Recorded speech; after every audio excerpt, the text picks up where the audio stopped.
Let me say something that might sound uncomfortable: most ISO audits don't actually improve quality. They create paperwork, they create stress, and honestly, sometimes they just create an illusion that everything is fine.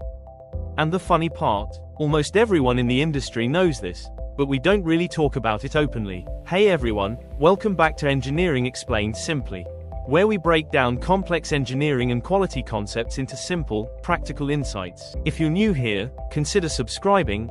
I share real-world lessons from quality, manufacturing, and engineering that you can actually use at work. In the first part of the video, we discussed how ISO fails when the process focuses more on documentation than on actual effectiveness.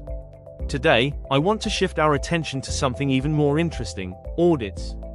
Isn't it funny how audits are supposed to identify system issues? So, why do they often miss the mark? Let's dig deeper. Let's be real, you know the drill. An email drops, audit is coming, and suddenly, the office buzzes with urgency as everyone rushes to get ready. It's wild how a single notification can shake things up. Now everyone is updating documents. Records are being cleaned up, and people are being instructed on what to say. For that one day, everything appears perfect. After the audit is completed, if no major issues are found, everyone relaxes. Sound familiar, right? And then, a few weeks later, the same issues arise, the same complaints persist, and the same firefighting occurs. So what exactly did the audit fix? Have you ever thought about it?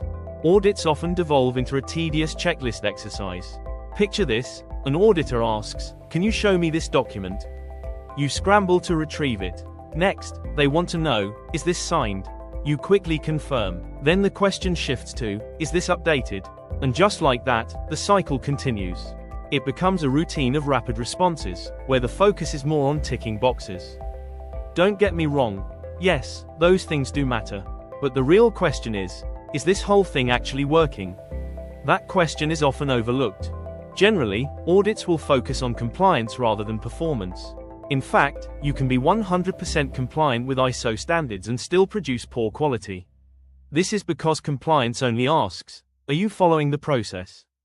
But it does not always ask, "Are the results satisfactory?" This creates a significant gap. During audits, people often hold back their true feelings.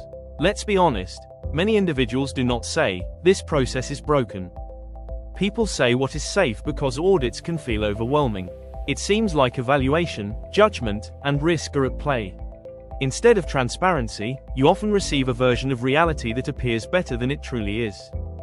Audits tend to remain too high level. Sometimes, auditors do not delve deep enough into the processes and fail to spend adequate time on the shop floor, talking to operators and observing actual work.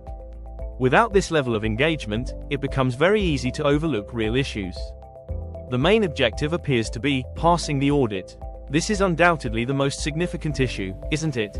For many organizations, the focus is straightforward: let's pass the audit, rather than let's enhance the system. If you've reached this point in the video, you might believe that ISO audits pose a significant challenge. However, the reality is that audits themselves aren't the issue. It's about how we choose to leverage them. A good audit should feel somewhat uncomfortable and a bit challenging. What defines a successful audit, and what should an audit accomplish?